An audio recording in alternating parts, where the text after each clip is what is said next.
Hello everyone, today I'm gonna show you my final Necromancer open world farm build. Before we start, I want to thank you guys because we just reached 3k subscribers on my channel. That's quite important for me, and my next goal is 5k, and I hope we can reach that in this month.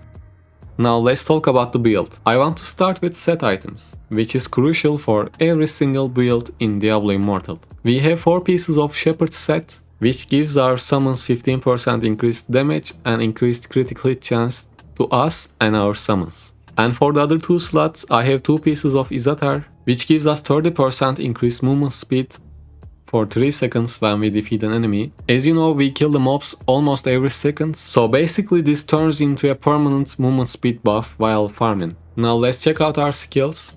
We have Command Golem, Skeletal Mage, Command Skeletons, Bone Armor, and Soulfire as our primary attack. Now let's talk about the legendary items.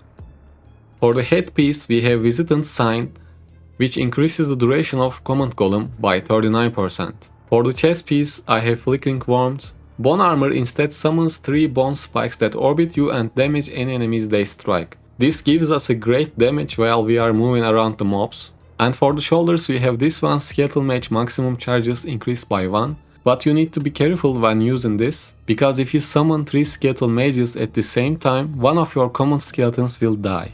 Or if you don't want to deal with that, you can use this shoulder essence, which increases all damage you deal by 9.5% for each skeletal mage. For the pants, I have Graven Bulwark.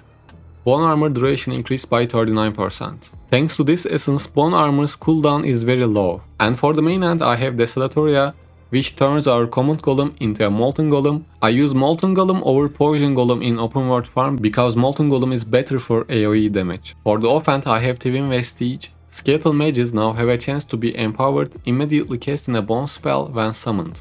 And for our additional main hand I have Pierce Hammer, which increases the damage of common skeletons by 19%. And lastly, for the additional offhand, I have this one. Soulfire now has 25% chance to explode on hit, dealing damage to nearby enemies and causing them to burn.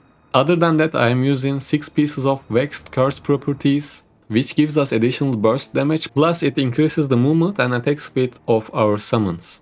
And now I'm gonna add the gameplay while giving you a couple of tips about how to use this build. Other than that, if you have any questions, leave them in the comment section. I will reply as soon as possible. As you can see, your Command Golem and your Bone Armor almost have 100% uptime, which is perfect for open world farm. And while using this build, you don't have to wait on mobs. Just leave your mage, use your golem and move on. Don't wait for mobs to die. Just keep moving. You can use Treasure Hunter or Weaver Paragon trees. If your damage is enough, if you don't need extra damage, just use Treasure Hunter when you are farming. And if you need extra damage, use the Weaver Paragon tree.